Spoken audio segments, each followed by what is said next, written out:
Makalipas nga ang ilang linggo mula nang ma-eliminate at magbakasyon ng Golden State Warriors ngayong season, inanunsyo nga ng isang insider na next week na magdedesisyon ang kanilang head coach na si Steve Kerr kung babalik pa nga ba siya o hindi na. Kung inyong ang matatandaan, nagpahiwatig na nga si Steve Kerr noon na posibleng hindi na siya bumalik pa sa pagtatapos ng kanyang kontrata.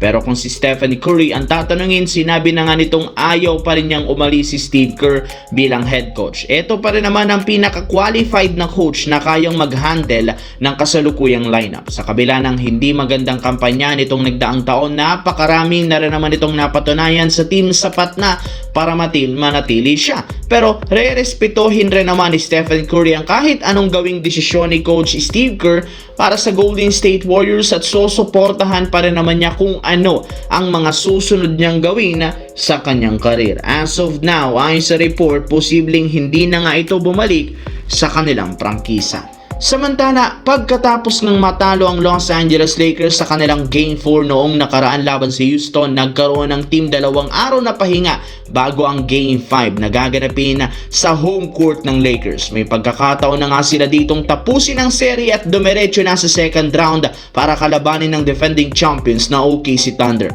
At bago pa magsimula, inanunsyo na ng Lakers na though game time decision ang kalagayan ni Austin Reeves, malaki ang chance ang makapaglaro na nga ito laban sa Rockets. Kaya inaasahan mas lalakas lalo ang lineup, lalo ang kanilang opensa. Habang pagdating naman sa Rockets, mananatiling kulang ang lineup sa inaasahang hindi paglalaro ni Kevin Durant dahil sa dalawang klaseng injury. May pagkakataon na nga ang Lakers siguraduhin ang panalo sa Game 5. Hindi nga sila magre-relax sa umpisahang ng kanilang laro hanggang sa pagtatapos at ibubuhos nila ang lahat ng players, ang lahat ng puwersa para lamang masiguradong makuha na at pagbabakasyonin na si Alperen Sengun na sa ngayon sinabi niya na sila ang mas malakas. Sa kabilang banda, nakuha na ngang muli mga idol ng Denver Nuggets ang momentum sa kanilang first round series laban sa Minnesota Timberwolves sa Game 5 at maibaba sa 3-2 ang serye. Kailangan na lang naman ng Nuggets maipanalo ang susunod na Game 6 na sa lugar ng Minnesota para mapuwersa ang Game 7 na mangyayari sa kanilang home court. Kaya napakahalaga ng susunod na laro.